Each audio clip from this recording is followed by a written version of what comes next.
The Elvis Show with Kel Richards, 2CH Magic 1170. Now, an old friend of ours, Col Joye, heard that I was doing the program talking about Larry Muhoberac. When Larry came to Australia, he worked with Col Joye. And Col has rung me up to say, Kel, you and I should have a chat about Larry. And I thought, what a good idea, What a great idea. Col Joye, good evening. Welcome to the Elvis Show, mate. Thank you, Kel. It's always to be, especially for Elvis. I mean, he was it. He was the king. Now, when was the last time you went up to see him and you took your ukulele with you, as you always do? When was the last time you saw him? Fairly recently? Oh, around about 8 weeks now, Kel. Right. How's he going at the moment? Well, he's not travelling real good. Dementia is a terrible thing, and it just breaks your heart to see him sit in front of the keyboard. He's got a piano there. His wife Andra has taken the keyboard up there.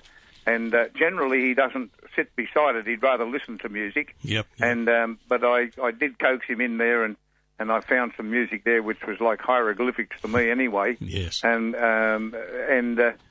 still, in the old days, he'd have just played that backwards, forwards, from the middle, and on his ear. Now, how many years did you work with Larry? Around about 10, 12 years. Right. He joined me way back when I was working clubs and also touring. Okay, tell me that story. How did you come across him? How did you find him?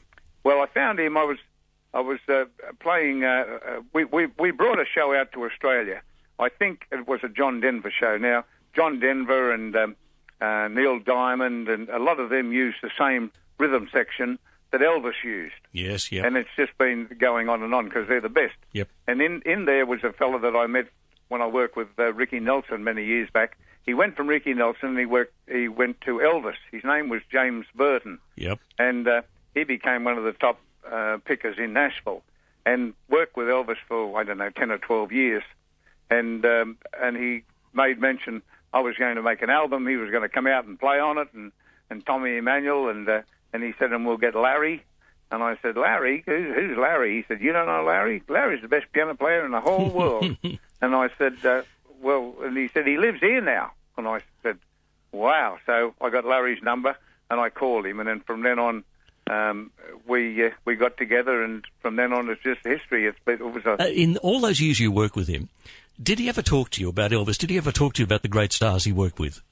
No, he never did. It was like pulling teeth. He's such a humble person. I mean, he was, to ask him a question, it was like he was telling you had to draw it out of him. Because Yes. Recently I was in Nashville and I was talking to some people, and one of the fellows says, hey, how's Larry? I said, well, Larry's not so good. Look, they're great memories. Col, it is always a delight to hear from you because you're such a lovely bloke, but they're great memories to share. And on behalf of all the Elvis fans in Sydney and in Australia, thanks for sharing them, mate. Okay, thanks, Kel.